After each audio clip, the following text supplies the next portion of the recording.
이번 경기 진짜 4대1 상황에서 4대3이면 나름 세탁기 나름 돌렸다. 경기 안 본 사람들 그래도 뭐 4대3이면은 뭐 많이 치고 박았나 보네. 하지만 경기를 본 우리는 와 세탁기 잘 돌렸다.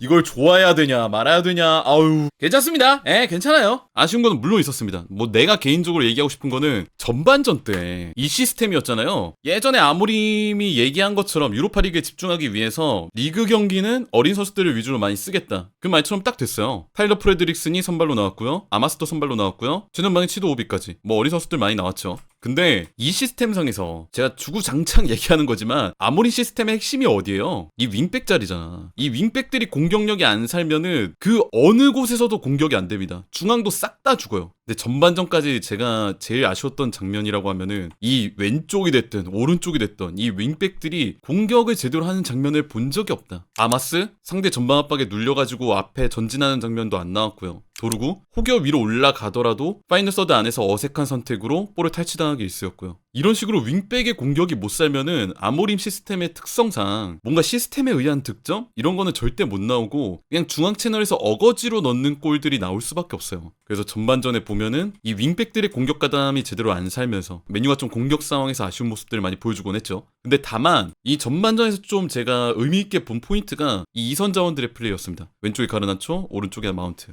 개인적으로는 오늘 가르나초가 전반전도 그렇고 후반전도 그렇고 나쁘지 않은 플레이를 보여줬다고 생각하거든요. 그리고 또 하나 마운트. 이 마운트 같은 경우는 이제 부상에서 복귀한 이후에 아모림이 교체로 계속 써요. 기회를 계속 주고 싶어해. 왜 그런지는 저도 아직 모르겠어요. 훈련 상황에 뭐 좋은 모습을 보여주는지 아니면 마운트의 포텐셜에 뭐 기대하는 바가 있는지 자기 시스템에 맞는다고 생각하는지 어떤지는 모르겠는데 아모림이 마운트한테 기대를 많이 주고 또 오늘 뭐 브루노 페르난데스라든지 카세미르라든지 이런 선수들을 다 휴식을 주는 와중에 마운트를 선발 기용을 하면서 그 가능성을 좀 보려 했던 것 같습니다. 근데 최근에 어쨌든 맨유 팬들의 고심이라고 한다면 마운트가 교체로 나왔을 때 좋은 모습을 많이 못 보여준다는 거, 금방 은신 상태가 돼버린다는 거, 이런 것들이 좀 많이 아쉬웠는데 오늘 마운트가 득점을 해냈다는 거, 이거는 긍정적이었죠. 전반전에 나온 득점 장면인데 맨유의 빠른 볼 전개 장면이었죠. 이 8번 공간 왼쪽 터치라인 인근에서 볼을 얻은 마이누가 앞쪽으로 침투해 들어가는 가르나초한테 툭 띄워서 좋은 패스를 찔러줍니다. 그걸 가르나초가 23번 하프 스페이스 깊숙한 곳으로 뛰어 들어가죠. 근데 여기서 이 가운데를 보시면 오비가 있고 마운트가 있어요. 마운트의 움직임이 저는 굉장히 좋았다고 생각하는데 오비가 박스 안으로 뛰어가는 것보다 훨씬 빠른 속도, 굉장히 적극적인 움직임으로 이 15번 공간, 가장 치명적인 박스 안 공간으로 파고듭니다. 근데 여기서 가르나초가 무리하지 않고 간결하게 좋은 컷백을 찔러주면서 마운트의 득점이 나왔죠.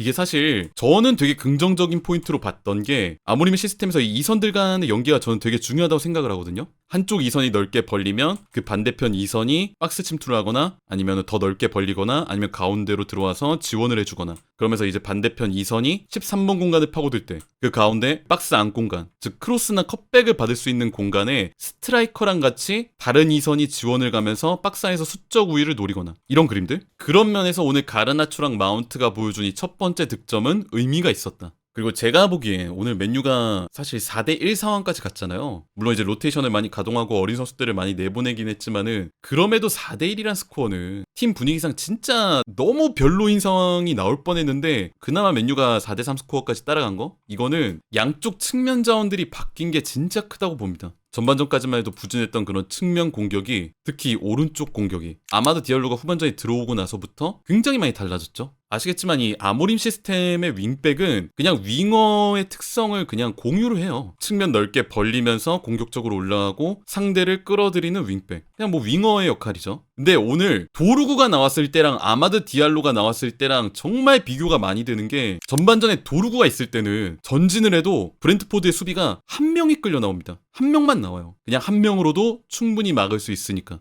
근데 후반전에 아마드 디알로는 완전히 얘기가 다릅니다. 아마드 디알로가 전진해서 오른쪽에서 올라가니까 최소 2명이 딸려 나오죠. 그러면서 이제 아마드 디알로가 2명을 끌고 나오니까 가운데 쪽에 있는 동료 뭐 마이누가 됐든 우가르테가 됐든 에릭센이 됐든 아니면 반대쪽에 있는 가르나초가 됐든 이런 선수들이 상대 수비의 견제에서 한 명 벗어나는 맨유 입장에서는 이득인 플레이가 나올 수 있었죠. 이게 진짜 달랐어요. 오른쪽 윙백에 도르구를 놓느냐 아니면 아마드 디알로가 나오느냐. 그러면 어떻게 돼요? 전반전 같은 경우는 왼쪽이랑 오른쪽 뭐 둘 다 올라간다고는 치지만 사실상 브렌트포드 입장에선 가르나초가 있는 이 왼쪽만 막아주면 됐거든요. 어쨌든 맨유의 공격 공격 지표가 이 가르나초 쪽에서 많이 발생을 하니까 이쪽만 막아주면 됐어요. 어차피 측면 반대쪽에 있는 도르구가 잡으면은 한 명만 내보내면 그만이니까. 근데 후반전에 얘기가 달라졌던 거는 아마드 디알로가 있음으로써 이 왼쪽에 있는 가르나초에게만 신경을 쓸 수는 없게 됐다. 아마드에게도 2명을 붙여야 되기 때문에. 그러면서 이제 왼쪽에 있는 가르나초, 오른쪽에 있는 아마드 디알로, 이 선수들로 인해서 브렌트포드의 수비가 가끔씩 벌어질 때 미드필드에서 지원해 나온 에릭센이랑 측면 자원들 간의 링크 플레이가 발생을 할 수 있게 되죠. 이게 맨유가 지고 있던 상황이라서 많이 주목을 못 받은 게 아쉬운데 정말 좋은 골 장면이 가르나초로부터 나왔어요. 후반전 맨유가 4대1로 지고 있는 상황인데 그러다 보니까 맨유가 되게 공격적으로 올라가려고 했거든요.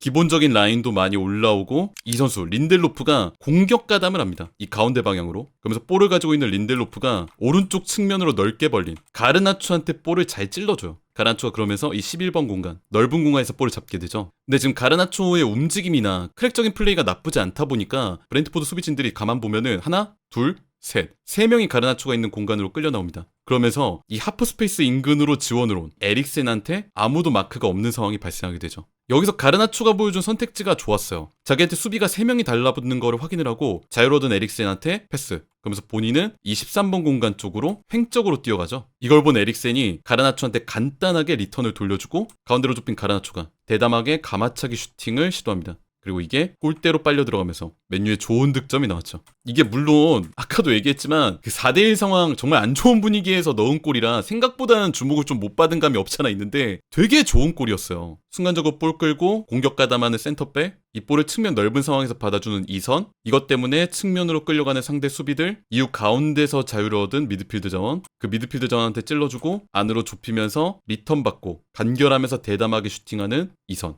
딱 뭔가 아모린 시스템의 핵심처럼 측면을 넓게 벌리면서 상대를 벌려놓고 그 사이 벌어지는 빈틈을 우리 동료들이 활용을 하겠다. 이게 참 잘 드러났던 좋은 득점 장면이었다. 전체적으로 오늘 가르나초의 플레이 자체가 많이 뛰어다니고 공격 상황에서 존재감 드러내고 올라갔을 때는 크로스나 컷백, 본인이 넓게 받았을 때는 안으로 좁히면서 가마차기 슈팅 이런 식으로 많이 보여줬는데 이런 플레이들이 생각보다 나쁘지 않았다. 그리고 마지막으로 짚고 싶은 선수는 이 선수 아마드 디알로죠. 아까 말씀드렸던 뭐 도르구와의 차이점, 끌어내는 선수들의 숫자 자체가 아예 다르다. 이것도 있고 오늘 마지막에 보여준 아마드 디알로의 득점은 참 뭐라고 해야 될까, 이 선수에 대해서 많은 희망을 갖기에 충분했다. 시즌 중에 아마드 디알로가 이제 시즌 아웃 의심되는 부상을 당했다고 했을 때 우리가 얼마나 하늘이 무너지는 듯한 느낌을 받았어요. 근데 정말 빠른 시일에 우리 이 상상 이상으로 빠른 타이밍에 복귀를 하면서 맨유에 남은 일정에 도움이 되기 위해서 이렇게 돌아왔죠. 또 고작 몇 경기 만에 이렇게 득점까지 해냈습니다. 정말 익숙한 장면이에요. 측면에서 받은 아마드 디알로가 안으로 좁히면서 왼발로 강력하게 슈팅, 상대 골키퍼를 꿰뚫고 골망을 흔든다. 이 장면이 그대로 나왔습니다. 부상당하기 전에 우리가 많이 봤던 그 장면이. 물론 이날 맨유가 4대3 경기 브렌트포드한테 패배를 당하긴 했지만 얻어간 것들은 분명 있는 경기였다. 그리고 뭐 굳이 하나 더 얘기하자면 브루노 페르난데스가 일부 휴식도 아니고 아예 한 경기를 풀로 쉬었다는 거. 사실 다른 모든 것들보다 이게 제일 의미가 있지 않나. 브루노가 쉬었다는 거. 오늘 경기에서 나왔던 부분들을 잘 정리를 해서 정말 중요한 남은 유로파리그 경기도 잘 맞이를 했으면 좋겠습니다. 맨유가 진짜 4대1로 끝났으면 어떨까 했는데 4대3으로 세탁기 그래도 오지게 돌렸다. 그리고 마지막에 다 끝나갈 수도 있다고 생각하는 마당에 그래도 끝까지 따라가려고 했던, 뭐 최근에 극장 승리의 맛을 들렸는지 모르겠는데 맨유가 그래도 끝까지 따라가려고 했던 그 모습, 그거는 참 보기 좋았다. 물론 그런 상황 자체가 안 나왔으면 제일 좋았겠지만